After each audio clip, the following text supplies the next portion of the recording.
I think the main implication is the ability of the council to provide school places locally. I know there's no capacity at Embrook.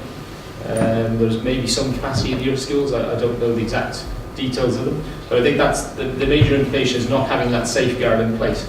And in essence, when we have to provide additional capacity, you usually get much poorer standards. So you get porta cabins for a number of years, which is clearly a far worse place to be.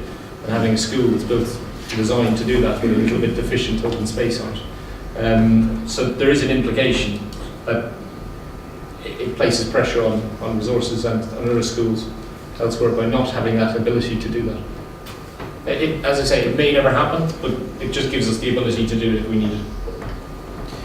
So I suppose then, not that it's the ideal solution, but it is very close to County Park.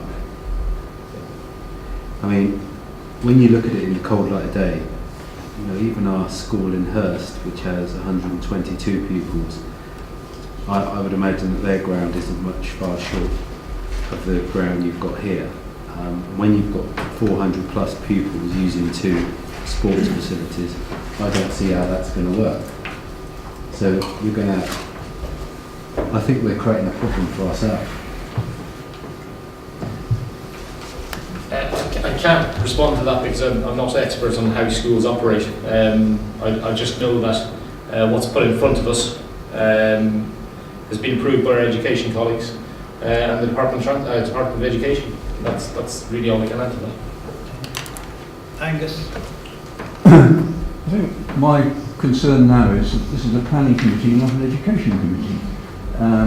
And I think it might be difficult to extricate what 3 or 4 of us have mentioned about this one form entry. And therefore my proposal would be that this item is deferred for some consideration of the applicant, having heard the planning concerns that we have expressed tonight. Can I just add, we don't have an opportunity to expand this school. So we either go for the school we have, or we go for a smaller school, or we get rid of the community centre, which obviously is part of the process. This whole selling of the SDL to the community is they get a community centre, they get a local school. So I understand what you're saying, but there is no room to expand this school. That's all I point out to everybody. So I'm not clear what you're Community hub saying to us Canby Park. there. But deferring it doesn't necessarily mean what you've just said. No, I just want to make it clear that we don't. If people think we have the ability to expand it to make it up to whatever standards we're being asked to do, we don't have that ability. The school site is fixed, so the only ability we have is to restrict it to one form of entry. And Angus, if you want to just come back, or you? well, all I'd say to what Conor said there is that were we tonight to, and I don't know if it's easy to do from what we've presented, to approve a one-form entry school on the basis that at future the applicant can put in for a 2-form entry school and that various things will be considered at that time. Michelle? Again, saying partially the same thing as Angus as far as this goes. Other schools come to planning for putting an extra form in their schools. I mean, the school department will have to decide about that. But anyway, this is going to be an academy, and we have no control whatsoever over the school. So they can do anything they want once they get to school, as far as I understand. The academy is not responsible to the schools department in any way, shape, or form. And if they decide to come back for a second form entry tomorrow after they've gotten it, they could. But I think we really need to look at just saying it for a single form entry, and they have to come back if they want a double form entry. John? My concern is that if a developer comes forward with another application for an SDL, we've been happy to accept a shortfall of nearly 21% on this. If I was a developer, I'd argue the case. You've already done a 2-form entry with 21% less, so here's my application. I want you to approve that as well. Any more people wanting to speak before I come back to ask Angus? Were you putting that down as a proposal, Angus? My question now would be, in planning terms, if we recommended a amendment to the recommendation that it be a one-form entry school, does all we've got in front of us stack up, or would we actually really need to defer it to tidy that up first? I don't know what the answer might be. The school that's before you is for a two-form entry school, so it's not for it's expandable to two forms of entry. So we can't restrict it in that way. You'd have to come back. Mary, did you want to add anything? Only that I think you've already identified that You might just phone on Oh, to speak sorry. if you want to speak.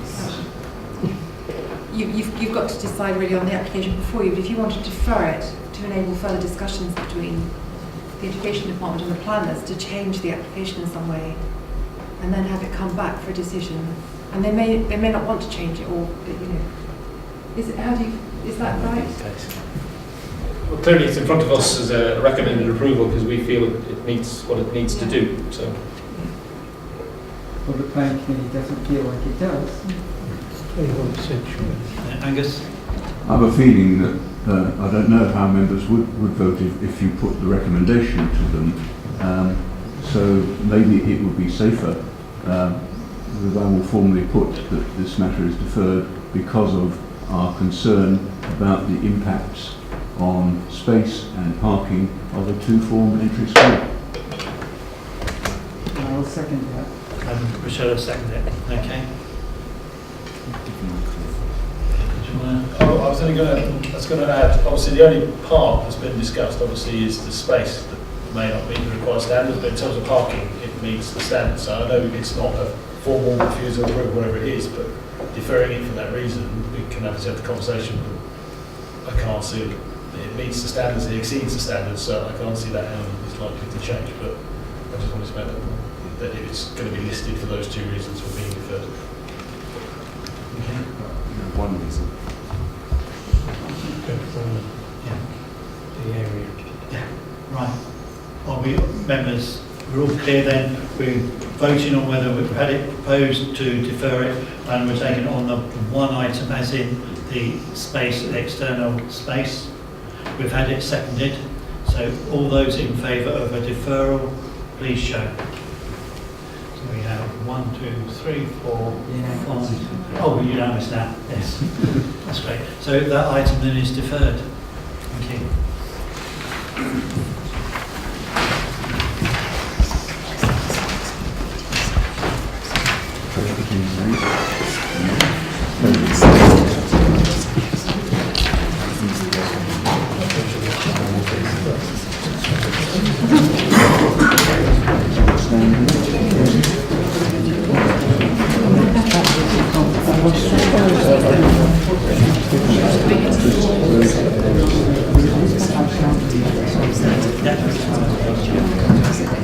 Right then, move on to the last item on the agenda tonight, which is item 63 on Sorry, I had to wait page so- 8.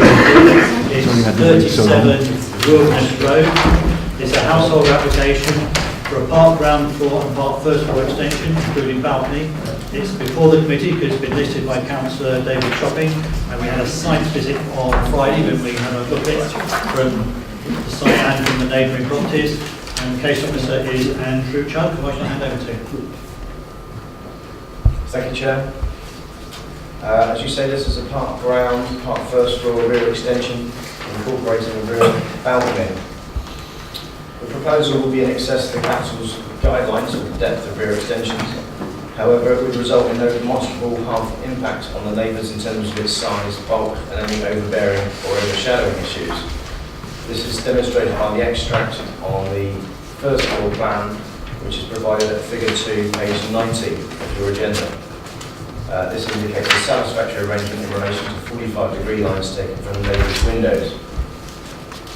In terms of overlooking, amended plans are submitted to reduce the size of the rear balcony, thereby pulling it away from 39 Wilderness Road by 1 metre, and incorporating a 1.8 high privacy screen on either side of the balcony.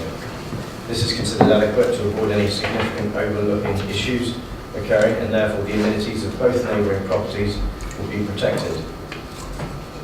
In your members' update, I've advised that the recent bat survey conducted on the site concluded that there is no risk to bats as a result of the proposal. I've also highlighted that the request from Town Councillor Luck to increase the privacy screen height to 2.1 metres. However, my recommendation is that the 1.8 metres high screen as proposed is adequate in order to protect neighbours' amenity. Therefore, the application is recommended for approval subject to conditions as outlined on pages 83 to 85 of the agenda. Thank you.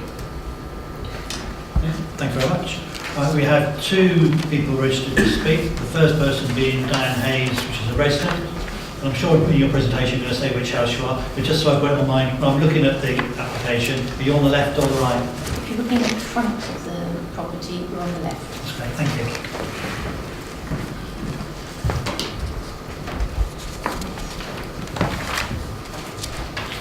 Good evening. Thank you for giving us the opportunity to speak. The property is being extended considerably, and we've had no objection to any part of that other than the veranda or the balcony.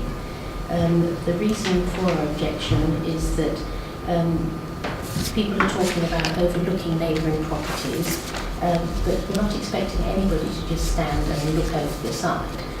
What we're concerned about is the length of our gardens. And the three neighbours, ourselves, number 39, and behind in Hawthorne, are very concerned about the fact that we do spend a lot of time at the bottom of our gardens. When we come home from work, at the end of the day, is the bottom of our gardens where we sit. And that would have a clear view of anybody on a balcony. Now, whilst I appreciate that everybody needs to extend their homes to a way to suit themselves, I wonder what purpose a balcony provides other than overlooking other people, because we have the luxury of very long, quite wide gardens, each of us, and you can have a large patio area and you can enjoy being outside on a patio. Why you then have to consider it a need to elevate yourself and turn your house into a masonette, I just don't understand it.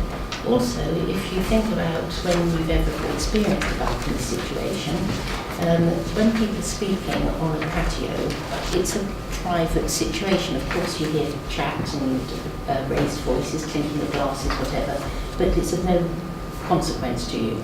Once you elevate that position, the noise level goes further. And so it's noise as well as just view that we're concerned about.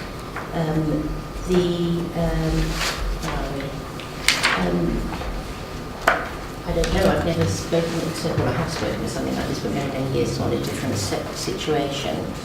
Yes, I did mention the side screens. They're talking about these elevated side screens, but as I say, I'm not concerned that anybody is likely to find us of any interest whatsoever next door. Why would they want to stand on their balcony and look at us?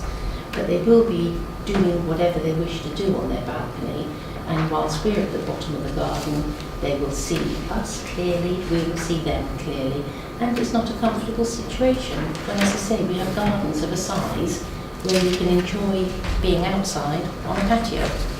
So I also did a little bit of Googling and found it rather interesting that if you put a large building in your garden to enjoy as a sunroom or whatever, you're not entitled to put a veranda on it or a raised area.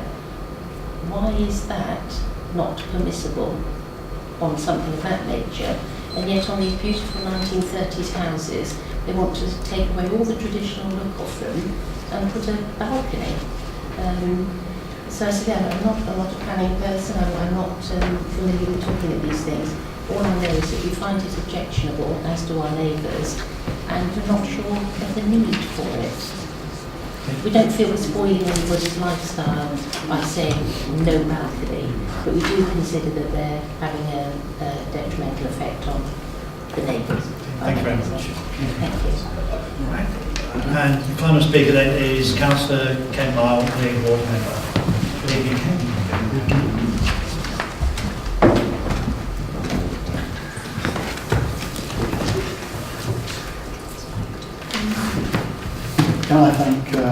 Chairman, members and officers for granting me this chance to speak. This comes from all the Maiden Early councillors, not just myself. Firstly, our thanks for attending the site meeting and taking the time to better understand the dilemma. These houses in Wilderness Road are substantial and occupy good-sized plots. They also front a busy main road, so avoidance of noise is a major consideration for residents. As a result, most of the houses have been extended in one way or another, both at the sides and rear. Questions are, what level of extension is reasonable? At what stage does the general character of the area get changed? When does an extension become obtrusive? It is virtually impossible to state that a further extension of this house should not happen, and the main ground floor elements, providing that is all they will be, can be seen as acceptable. Where they become obtrusive is when they are taken right up to the boundary, as has been allowed to happen at number 33, which most of you remarked on when you looked around at the rear of number 35. This was an existing extension, but it is also one that, if asked, I would have brought to your attention. Should similar be allowed along the road, there will be a clear terracing unless great and enforceable care is taken of the first floor lines at both the front and the rear. In this instance, the proposed extension has a substantial first floor balcony. Again, a precedent being set as such have always been rejected in the past. Anyone walking out onto this flat roof will have a clear view over both of its neighbours, notwithstanding the proposed side screen. This is not a small feature balcony, but one clearly intended to be used as a substitute for the patio that is being built over. Even with written and agreed conditions for maintenance of any screening, the very nature of a blank wall of this type will be unsightly. You will have noted the Juliet window in number 41, which opens onto a slightly sloping flat room. Giving consent for the proposed design will, we are informed, allow number 41 to change their roof structure and build another balcony. So giving consent here will set a precedent with unfortunate results. The real questions are, when does an extension cease to be reasonable and become intrusive and unneighbourly? I think that regretfully we have reached that stage here. Hence the reason for listing the application for your consideration. Thank you for your time. Well, no time. Obviously practiced it. Could I have some comment on the noise levels first? Yes, and in terms of noise, officers consider really generate any excessive noise over and above sitting outside in the normal manner you would do at the ground floor. If there are issues with noise and unruly behaviour as such, that would be down to environmental health to take actions. It's not something that would be planning to consider. Well, I think that's the point. If you say that the patio, you've typically got the one where it needs a fence, which sort of keeps the noise in, the noise has to go up and over it. From this balcony, it's just going to go downwards into the neighbouring gardens.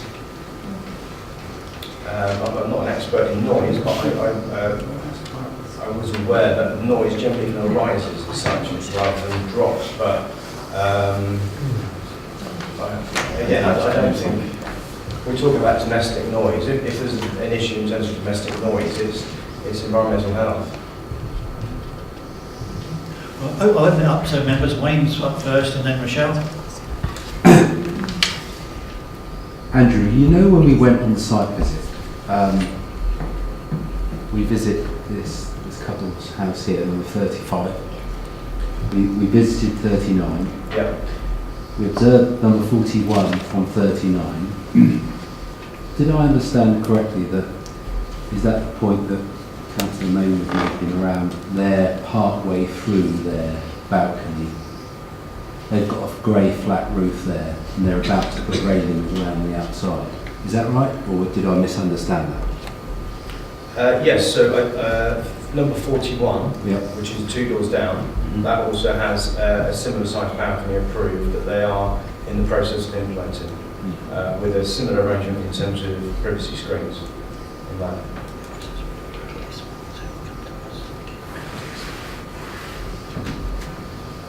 Did you want to come back? Yeah. That's what I thought you said on the site visit. I mean, I do have a lot of sympathy for this couple here. You know, I do often wonder why people have these balconies. You know, I mean, because it's a, I don't know why I would put one in my back garden. But you know, I think it's, I think it would be intrusive on the neighbours. My only worry is we've kind of set a precedent, and if this went to appeal, I think the planning inspector would say, well, on what grounds did you approve number 41? And you refuse 37. And obviously each case has to be considered on its own merits, but I've seen several cases similar to this, and an inspector would be loath to allow an appeal unless there is real demonstrable harm. And I think there's a long-standing acceptance that 1.5 metre fence, whether it's a ground floor or a first floor balcony, is reasonable to protect from overlooking of neighbouring properties. Clearly, if somebody wants to go to the lengths of viewing somebody else's property, they will do that whatever the size of the screen. But generally, for a normal person accessing and using that balcony that would come out of the patio doors, take a seat at the table, clearly that 1.8 metre screen would give them sufficient protection. If they're going to go as far as coming out and looking right up to as close to the screen and poking their nose over the top, then you know nothing is going to kind of prevent that from happening. But that's not really what we're here to try and do in terms of protecting from that kind of that aspect. It's just your general kind of use of the balcony. I don't feel we would be in a robust position if we refused it in terms of loss of privacy to the rear of the gardens. It's no different from the situation if you sat in a first floor window looking out, looking at the bottom of the garden, or indeed a Juliet balcony. You would still have those views over the rear of the gardens. I do take account of the neighbours' concerns in terms of that aspect of bringing part of the house outside and it being maybe a little bit more prevalent. But from a planning perspective, I think we're hard pushed to refuse this. Yeah, Michelle?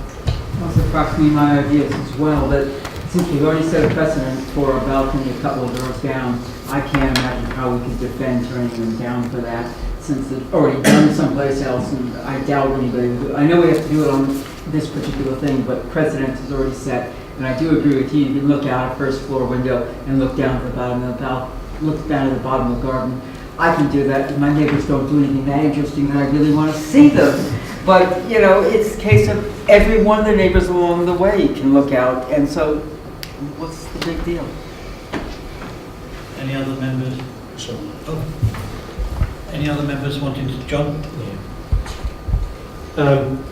I think I have to agree with both Rochelle and also, I mean, the whole rear of these houses is a bit of a mismatch.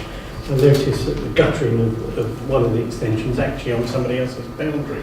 I mean, how that ever got through, I'll never know. I mean, I just think the rules are wrong. I mean, everything, it's the biggest problem I've got with it is terrace in the rear of those houses. I would say that the street scene remains the same, so I guess there's no, but I think that unless we have a substantive reason for refusing this application, I think we would be on pretty loose ground, to be honest with you. Chair, can I, just to add to that, I understand the couple's concerns. In planning, the protection afforded to neighbouring properties is generally the first couple of metres after the back of the house. So unfortunately, people do use their bottom as a garden, but there's no control over planning. It's as Andy said, it's like a first floor balcony or a first floor window. You can look at it. The protection is actually just over those first couple of metres, and they can't look down in this instance.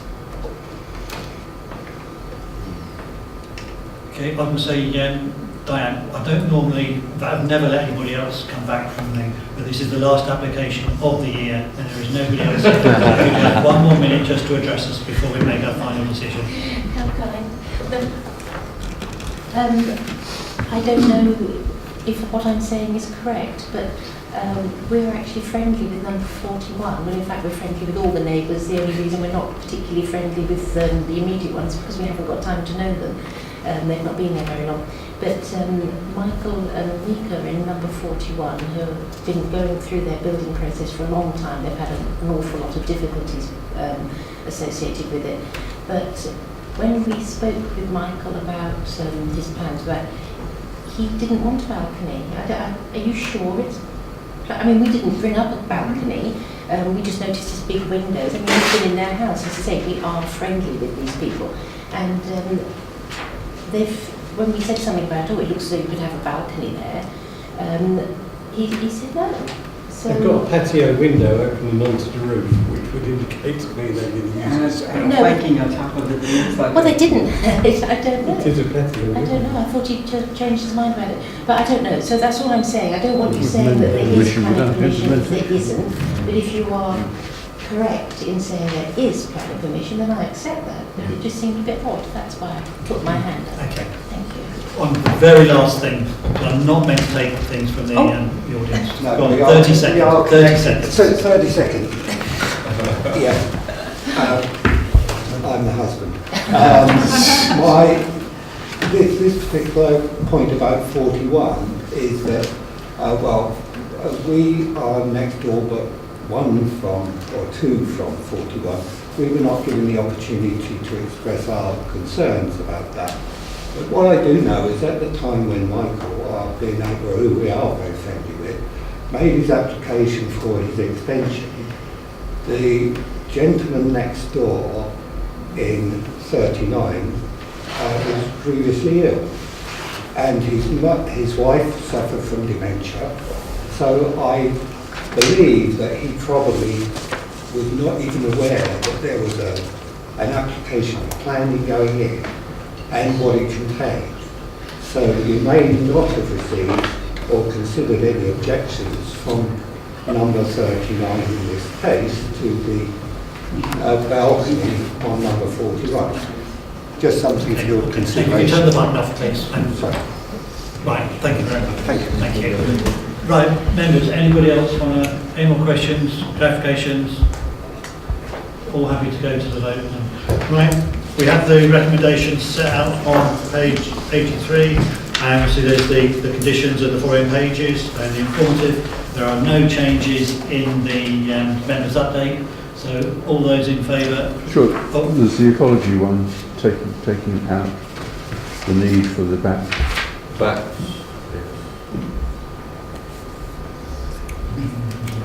We grant permission without the bat proviso.